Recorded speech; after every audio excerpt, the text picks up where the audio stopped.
Nosso convidado de hoje é um empreendedor de destaque com atuação no mercado de bebidas e inovação. Com formação em Direito e início em carreira em M&A, ele reuniu conhecimento estratégico que o levou a empreender no setor de bebidas premium. Inovador por excelência, é cofundador e diretor executivo de marcas como a Balena, mistura criativa de creme de morango com tequila, seu Eric Surita. Olha isso, hein? Seja muito bem-vindo, Fernando Gorayev.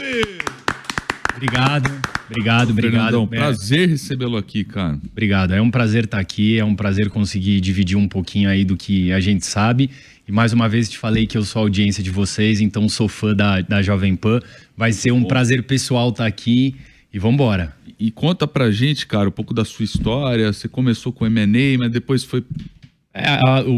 Essa chamada do direito me faz lembrar muita coisa, né? Eu não me vejo e acho que se eu voltasse no tempo não me veria fazendo uma outra faculdade. Eu acho que a faculdade de Direito é muito importante e até brinco que acho que deveria ter em toda a faculdade um pouco do conhecimento de Direito, porque você acaba usando e praticando isso na sua vida. Bom, mas aí eu me formei em Direito, né? Eu estagiei, acho que no último ano da minha faculdade. Estagiei num escritório contencioso civil que tinha a parte ali de execução. É uma parte bem burocrática, bem maçante. E, 2, 3 meses eu virei e falei assim, isso daqui não é pra mim. Bom, meus pais nunca me deixaram sem fazer nada. Depois disso que eu falei, não é pra mim, não é que eu voltei pra casa e fiquei com o pé pra cima. Minha mãe falou, vem trabalhar. Foi aí que eu fui pra área do mercado financeiro, que eu acho que é uma outra área muito importante, que te dá muito conhecimento, e a área de M&A, que é fusões e aquisições, Merger and Acquisition, é uma área que é muito rica nisso, porque você acaba comprando e vendendo empresas, então você precisa saber muito profundamente, muito intimamente de cada business. Então você pode estar fazendo uma fusão de uma empresa de biotecnologia na Alemanha, como você pode estar vendendo uma empresa de palito de fósforo aqui no ABC. E as duas você precisa saber muito intimamente. Então isso acabou me dando uma noção muito boa de negócio e de A a Z, né? Não só naquela tomada de decisão, mas sim como funciona cada etapa da operação.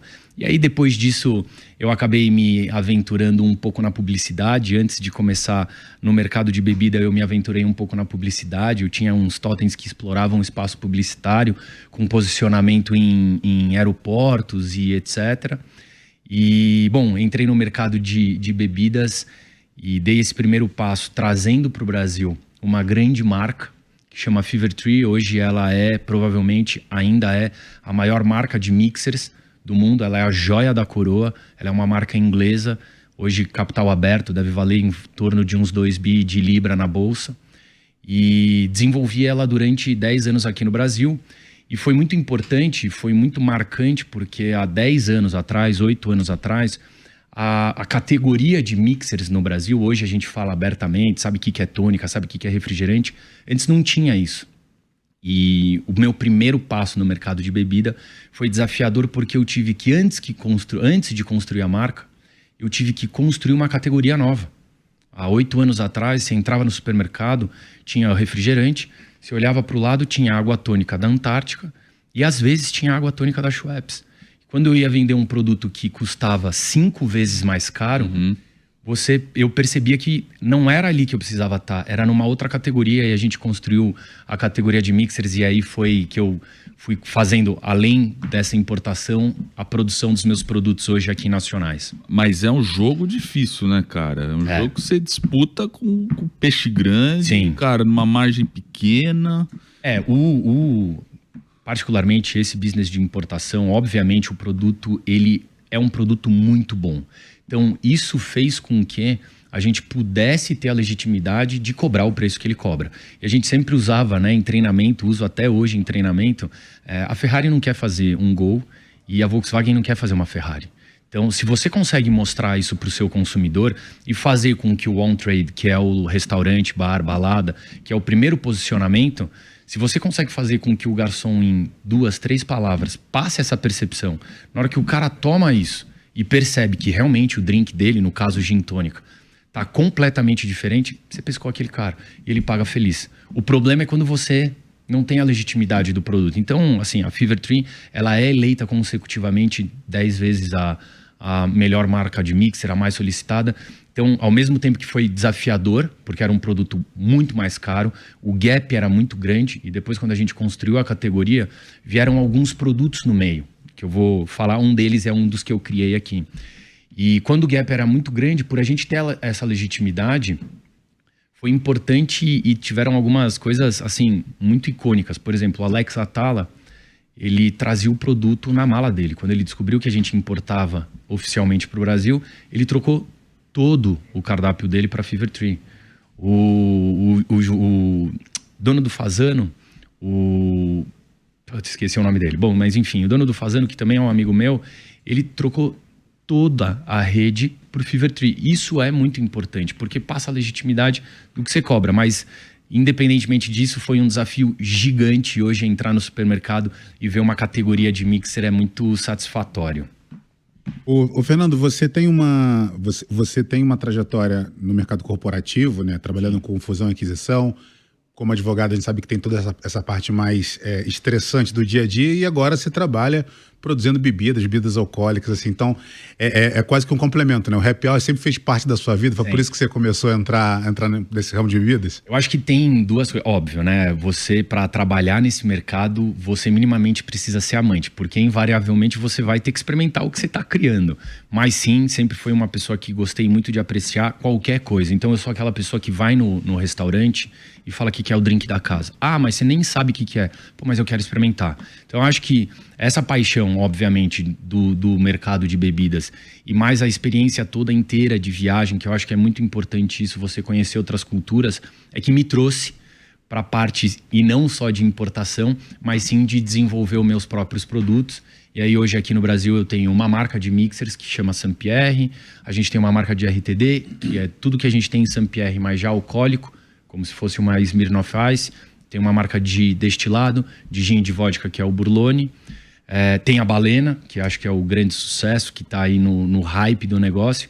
E a nossa última empreitada é a Moving, que é uma marca de RTD proteica. Então é você tomando a proteína sem aquele licoroso, sem ser leite. É como se você estivesse tomando um refrigerante saudável de proteína. Ricardo Ventura. Muito bacana. Você sabe que eu gostei dessa, quando você diz assim que você entra na casa e fala, me dá o drink da casa. Sim. E eu acho que é isso que não dá para... A gente está falando muito sobre inteligência artificial, mapear, você trazer as pesquisas de mercado. Eu acho que esse toque é aí que a inteligência artificial, é aí que os agentes automatizados nunca vão chegar, que é a experiência humana de verdade de encontrar alguma coisa bacana ou não, e não atrás de um algoritmo. Sim. Porque se o algoritmo te pegar o que você consome, ele meio que vai entregar mais do mesmo. Eu falo isso, hoje a gente tem alguns termômetros e a gente tem alguns programas que monitoram tanto o que a gente está fazendo de sellout, de sell-in, pesquisa de mercado, como os produtos estão sendo consumidos. E eu sempre faço essa ressalva para o time. Eu falo, gente, se você fica procurando e pesquisando e tendo mais inputs do mesmo, você está gerando e alimentando mais o mesmo. A pessoa está precisando escolher entre azul e vermelho. Ela escolheu o vermelho, aí o que o pessoal te fala? Pô, tá saindo mais vermelho, então vamos investir no vermelho. Aí cada vez mais a pessoa entra num ciclo vicioso. É isso aí. Então, às vezes você, como empreendedor, isso é uma coisa muito difícil e obviamente que você precisa ter muito conhecimento, você precisa quase que entender o que o consumidor, qual que vai ser a vontade do consumidor e para onde está indo essa tendência. Não necessariamente quando você lança alguma coisa, você está lançando algo que é para aquele momento. Você está visualizando uma oportunidade. Senão a gente vira aquele efeito, que eu também falo no escritório, do efeito de paleteria de sorvete. É isso aí. Uma hora todo mundo, um cara fez uma paleteria, o pessoal começou as pessoas não estão mais aí se esse é o conceito, isso que as pessoas querem. Pô, paleteria de sorvete deu certo, vamos abrir 1 milhão. E aí tudo fecha, não tem o conceito, não tem o aspiracional, que é uma coisa que eu defendo e trago muito por trás das marcas, que aí é um case, a Balena é um exemplo disso, de além de uma marca, você ter um DNA aspiracional do seu produto, que aí você faz ele perpetuar. Obviamente que tem zilhões de outras coisas, mas o grande lance por trás de uma marca é você tornar ela aspiracional. Muito bom. Interessante isso. Fala. Não, eu tenho um monte de provocação aqui, porque, cara, eu amo indústria, é uma coisa que eu gosto e uma das coisas que a gente pensa... Hoje eu falo muito sobre business design e uma das características do business design é pensar em todo o trade, não só do trade de produto, mas o trade de colocar isso no mercado, né? Quando você fala em RTD, que é Ready to Drink, são produtos que estão... Bebidas a gente tem hoje, por exemplo... Para consumo. O Negroni é uma coisa que está super em alta, você tem agora a Balena, que também está super em alta, e ainda assim você continua lançando novos produtos. Quais são as dificuldades que você tem encontrado para levar o produto para o mercado? Eu estava outro dia pesquisando numa empresa chinesa, uma marca de cerveja, que, por exemplo, no mercado, para quem nunca trabalhou com isso, não sabe que assim, o mercado tudo é vendido, inclusive a frente da geladeira. Aquele produto que está mais à sua frente, você tem que pagar mais caro por aquilo ali. E aí uma marca chinesa resolveu comprar o fundo da geladeira e ela fez toda uma campanha de marketing para as pessoas pudessem esticar a mão, falando que no fundo da geladeira era mais gelado. Então, quais são os desafios que você vem encontrando para botar o teu produto no mercado?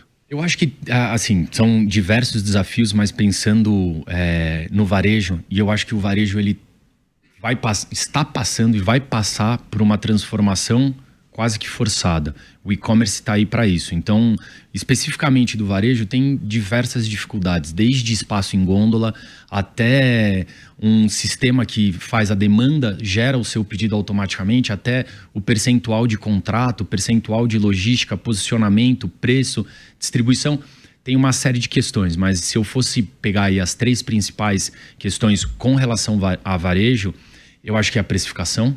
Eu acho que é muito importante. Existem uma cadeia de coisas que tem entre a fabricação e o seu produto em estoque até ele na ponta, que eu acho que é muito importante você ter isso muito claro. O espaço em gôndola e distribuição. Para um bem de consumo, principalmente de bebida, isso não fui eu que falei, foi um presidente da Coca-Cola há muito tempo atrás que perguntaram para ele qual que é o seu objetivo, ele ter uma Coca-Cola disponível para cada pessoa poder pegar. Isso é uma máxima. Seu produto só vende por 2 motivos. 1, se as pessoas experimentaram. 2, se elas conseguem comprar seu produto. E isso é distribuição, que para mim é um dos 3 grandes pilares de uma marca de alimentos e bebidas. Então você precisa ter, obviamente, um bom produto, você precisa ter uma engenharia e uma eficiência tributária muito grande e uma distribuição. Aí você começa a fazer marca. Mas especificamente o varejo está dentro dessa capilaridade que você precisa ter. Eu gosto muito de pensar que para levar um produto para o mercado, a gente tem que pensar sempre eu gosto de pensar em 3 estágios, né? ICP, canal de venda e região. Então, se você não tem um ICP muito claro, no teu caso, por exemplo, bebidas de alta qualidade, RTD de alto valor agregado, prontas para consumo, ela tem um público bem específico, que você está variando ali com produtos mais proteicos, produtos mais alcoólicos, e então você tem um ICP muito claro e consome esse produto. Segundo passo é o canal de distribuição. Você falou, por exemplo, quando eu cheguei no mercado não tinha a gôndola, agora criamos uma seção. E por fim a região. A definição da região também é muito importante. Não adianta nada a gente pegar um produto alcoólico de alto valor agregado, está distribuído numa região que ou historicamente ou até mesmo religiosamente as pessoas não consomem aquele tipo de produto. Então acho que pensar nesses 3 steps eu acho que ajuda muito para você poder distribuir com qualidade. Claro, com certeza. Estudar o seu público, estudar onde você vai apostar, principalmente no começo. Às vezes as pessoas fazem aquele pulo, né? Elas acabam analisando a empresa ou o produto só quando ele já tem um giro muito alto. Nem sempre foi assim, né? Todos os produtos e todas as marcas que a gente não criou ela com muito dinheiro. Mesmo porque isso faz com que o business cresça de uma maneira legítima. É muito fácil você pegar 20 milhões de reais e falar, vou encher o mercado de Balena. O que vai acontecer? Você vai atropelar algumas fases e você não vai criar uma legitimidade. Então, todas as marcas nossas, a gente fez questão de crescer de uma maneira orgânica. E quando não tem caixa sobrando, você precisa fazer escolha. Então, como é que você faz essa escolha? Obviamente, pelo feeling do que você tem e da sua bagagem, mas entendendo qual que é o seu consumidor. Meu consumidor é o público de tal a tal, ou de tal região. Para que você vai fechar um contrato com uma rede varejista de um outro lugar? Investe ali aonde você precisa fazer e aonde você precisa criar aquele desejo. E o resto vai acontecendo, obviamente, numa velocidade determinada, mas vai acontecendo. E aí você percebeu, cara, esse tipo de movimento, assim, da indústria de bebidas, né? A gente até nos bastidores você estava comentando da indústria fitness. Sim. Às vezes você sente uma pressão também pelo fato do seu produto ser alcoólico. Hoje você vê também, você vem reposicionando a marca. Qual que é a tua visão? Eu acho que, assim, para ser o menos polêmico possível, eu acho que tudo é cíclico. E eu acho que a gente está num ciclo onde hoje as pessoas estão extremamente dando uma importância extrema ao saúde, bem-estar, consumo consciente, esporte, etc. O que a gente não pode ignorar. Então, até mesmo na composição da Balena, e quando a gente criou a Balena, isso foi uma discussão, na época, com os sócios investidores, que eu falei, olha, a gente vai fazer um produto 16% de teor alcoólico. Mas como assim? Mas as pessoas vão achar que não tem álcool. As pessoas mais antigas... De 6%, né? 16. Ah, porque as pessoas vão falar, como é que eu vou pagar com o negócio? Eu falei, gente, existe uma tendência mundial que as pessoas querem consumir mais coisas menos fortes. Eu ainda sou da época que a gente falava, o cara trazia a caipirinha na mesa, você falava, pô, dá uma caprichada pra mim. E colocava mais, você tomava aquele negócio forte e tava ok. Hoje, isso não existe mais em restaurante. Ninguém pede para completar. Você quer tomar o drink porque você quer apreciar ele. Então, sim, a gente não é uma pressão, eu acho que é uma tendência e você precisa, sem você deixar de lado, né, o DNA da tua marca, você se adaptar. E uma grande adaptação disso foi a gente ter feito a Balena com 16% de teor alcoólico. Existem outros licores da categoria que são mais fortes. Tem 40, 38, 35. E um grande ponto da Balena, o consumo dela, basta você deixar... Aí vem o mágico, basta você deixar no freezer, você tirou, ela tá pronta para beber. Obviamente, tem uma variação de drinks e etc, as receitas, mas ela tá pronta para beber. Então, isso também vem com um benefício do que a gente está vivendo agora. Tirando isso, nas outras marcas, eu acho que tem aí a Moving, que é a empreitada nossa no Health. Eu acho que não é uma pressão. Eu acho que a gente está nessa fase desse ciclo, onde as pessoas estão lendo mais embalagem, onde o consumidor está mais consciente e não adianta mais você virar e falar assim, baixo açúcar e colocar sódio. Você colocar que não tem corante, mas você colocar uma outra coisa. Eu acho que isso é bom. Acho que isso é uma coisa importante para o mercado, porque você pega e sobe o sarrafo. Você tira as pessoas que faziam as tranqueiras. E aí faz com que, por exemplo, né, voltando agora para a Balena, o produto é um produto caro. Ele é um produto de valor agregado alto. Ele custa 135 na ponta. Um produto de 16% de teor alcoólico. O que faz a Balena vender? Qualidade. E, obviamente, o aspiracional, que é uma coisa que também depois vale a pena comentar. Mas isso faz com que a Balena venda. Eu poderia ter pego uma tequila de baixa qualidade, eu poderia ter pego um leite de baixa qualidade, mas aí o consumidor não é mais esse consumidor, ele ia falar, cara, esse cara tá me enganando, eu não quero mais esse produto. Então é bom quando o mercado tem uma maturidade maior, porque você lastreia. Ô Ventura, você é um cara que lê a embalagem ou não? Eu leio. Tá aí. Não, eu gosto de ler para saber o que eu tô consumindo, entendeu? Porque é como ele diz... Você é um cara consciente, um consumidor... Não, às vezes é trash e eu ponho pra dentro do mesmo jeito. Tem esse momento. Mas pelo menos eu como consciente que eu estou comendo trash. Não, mas eu procuro, a minha esposa, ela desde sempre, ela teve sempre uma alimentação muito regrada, quando não era moda, inclusive, né? E em casa, por conta da minha mãe ser hipertensa, então a gente não até hoje eu não jogo sal. Eu como batata frita sem sal. Eu como salada sem qualquer tipo de tempero. E eu sinto o gosto das coisas sem adoçar. Eu não uso açúcar desde quando eu era atleta, meu. Já fui atleta como o senhor. Sim. Então eu não adoço, cara, desde os meus, sei lá, 16 anos por aí. Eu não adoço nada, não ponho sal, procuro sempre comer coisas mais saudáveis, cruas e por aí vai. Pô, ficou faltando aqui uma Balena pra gente, né? Pois é, eu não sei porque aqui não tem. A gente... Tá chegando. Tá chegando. Tá bom. Tá chegando. Porque assim, aqui tem que pagar pedágio. Tem que pagar.